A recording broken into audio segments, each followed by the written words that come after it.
EVM का नाम लेते ही, जिक्र करते ही सरकार ने यूट्यूब और दूसरे जो प्लेटफॉर्म्स हैं उनके ऊपर भी दबाव बना के आपके वीडियोस तक को डिमोनेटाइज और आपके ऊपर भी प्रेशर बनवाना शुरू कर दिया है। लेकिन ये आज़ादी की लड़ाई हो रही है, देश के संविधान बचाने की लड़ाई हो रही है, और आप लोग फोर्थ पिलर हो देश का, प्रेस, और कोई नहीं है इस वक्त प्रेस। वो चाटुकार प्रेस नहीं होते हैं जो सरकार के खिलाफ आंखों में आंखें डाल के बात नहीं करते, वो प्रेस नहीं होते। तो मैं आज जो ये प्रेस कॉन्फ्रेंस बुलाई है, एक सब तो आप लोगों ने भी, सब ने जो मुझे अच्छा समझते थे, मेरी क्रिटिसिज्म की थी कि प्राचा जी खुद बाकी लोगों की तरह ईवीएम से चुनाव लड़ने पहुंच गए, अब वो ईवीएम से बटन दबा के ही वोट मांगेंगे।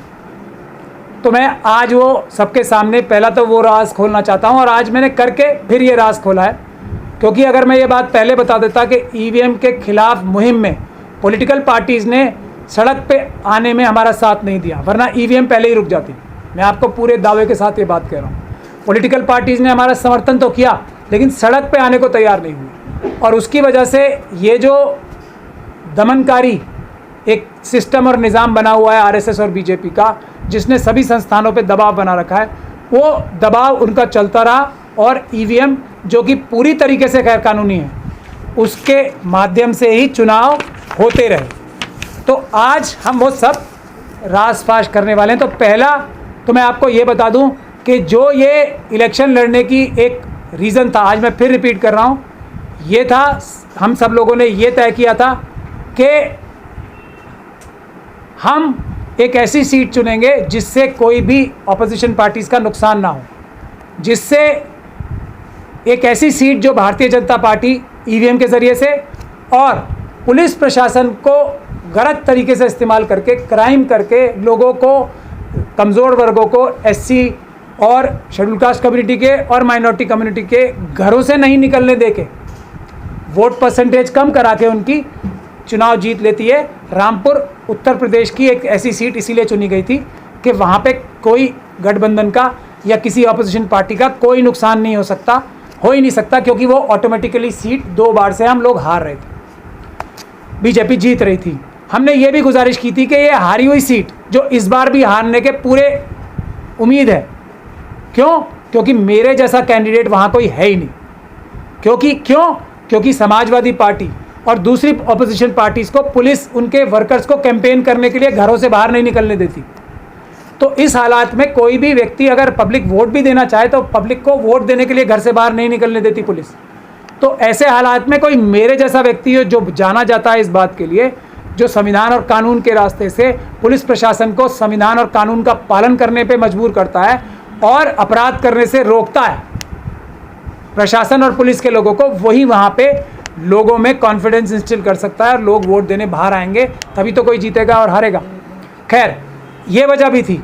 अब एक सबसे महत्वपूर्ण वजह ये थी कि पूरे देश में जितनी भी पिटीशंस आज तक डली हैं, किसी में भी एक्चुअल सबूत, जिंदा गरम लाइव सबूत किसी पिटीशन में नहीं है। सभी की सभी थियोरेटिकल पिटीशंस हैं, यानी कि थियोरेटिकल पिटीशंस हैं। लोगों ने ये कहा है कि ऐसे कानून में लिखा है, ऐसा ऐसा होता है, इसलिए ईवीएम खराब है, ये साइंस है। लेकिन किसी ने डायरेक्ट प्रूफ ईवीएम को हाथ में लेके प्रूफ नहीं पेश किए थे, और ईवीएम को तो चुनाव आयोग किसी के भी हाथ में देने को तैयार नहीं है, ये बात तो सबको पता है। चुनाव आयोग तो पॉलिटिकल पार्टीज को भी ईवीएम हाथ में देने को तैयार नहीं होता, दिखाने को तैयार नहीं होता, और मिलने का भी टाइम नहीं दे रहा कांग्रेस पार्टी को और दूसरी बड़ी बड़ी पार्टियों को, ऑपोजिशन पार्टीज को मिलने का भी टाइम नहीं देता। ईवीएम की मशीन तो हाथ में देगा कैसे? हाथ में लेने का एक ही तरीका था ईवीएम की मशीन को, वो था कि खुद चुनाव लड़ा जाए। और सब लोग ये मानते हैं कि मुझे टेक्निकली भी ईवीएम के बारे में समझ है, मैं एक देश में सबसे अच्छा व्यक्ति माना जाता हूँ, सबसे अच्छों में से एक। लीगल समझ भी मुझे है, सबसे अच्छे व्यक्तियों में से एक जिसको लीगल समझ है। और तीसरा जो मेरे बारे में एक अच्छा पॉइंट माना जाता है कि मैं सड़क पे उतर के भी अपने बहादुर साथियों की तरह, जैसे डॉक्टर रितु मेरे बराबर में बैठी हैं, ये लाठी गोली से भी नहीं डरती हैं, हालांकि प्रोफेसर हैं।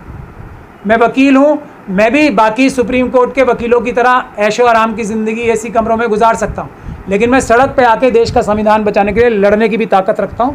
और मेरे साथी भी ऐसे हैं।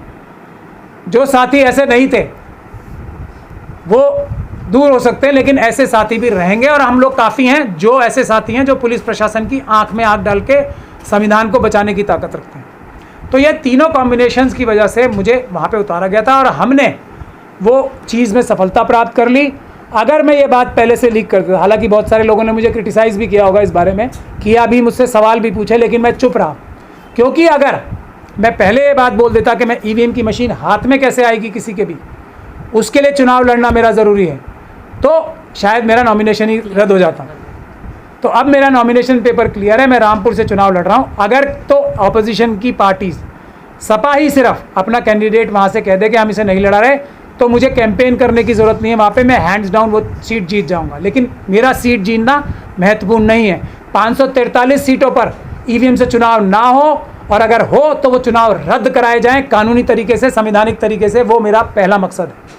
उसके लिए मैं आपके सामने यहाँ बैठा हूँ। हमने अपनी पहली पिटीशन, आप सब लोगों ने देख लिया होगा, सुप्रीम कोर्ट में डाल दिया इंटरवेंशन करके, ये कह के कि वीवीपैट, जो सुब्रमण्यम स्वामी की जजमेंट है ना, वीवीपैट, के वीवीपैट से वोट गिने जाने चाहिए। कि जो हमारे चुनाव हैं ये अधिक से अधिक जहाँ तक हो सके पारदर्शी और ऑथेंटिक हों। उनकी ऑथेंटिसिटी तभी प्रूव की जा सकेगी जबकि आपको पता होगा कि आपका वोट वहीं डला है जहाँ आपने डाला है, और जो डाला है वही गिना गया है, और वो केवल बैलेट पेपर के द्वारा ही संभव है।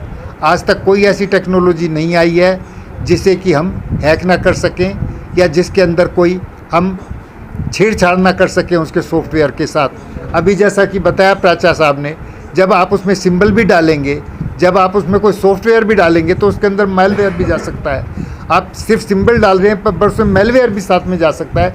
जैसे कि आप अपना माइक्रोसॉफ्ट का कोई सॉफ्टवेयर डालते हैं, माइक्रोसॉफ्ट वर्ड भी डालते हैं, तो उसके साथ भी मेलवेयर जा सकता है आपके जंप ड्राइव से। तो उसी तरह से हम ये मानने को कतई तैयार नहीं है कि ये so called stand alone unit है। स्टैंड अलोन यूनिट में भी मेलवेयर के थ्रू, आर्टिफिशियल इंटेलिजेंस के थ्रू हैकिंग की जा सकती है, या उसके अंदर भी कोई इस तरह का सॉफ्टवेयर डाला जा सकता है जिससे कि परिणामों को उल्टा जा सके। इसलिए हमारी लड़ाई एक सांसद की लड़ाई नहीं है, संसद की मेंबरशिप की लड़ाई नहीं है।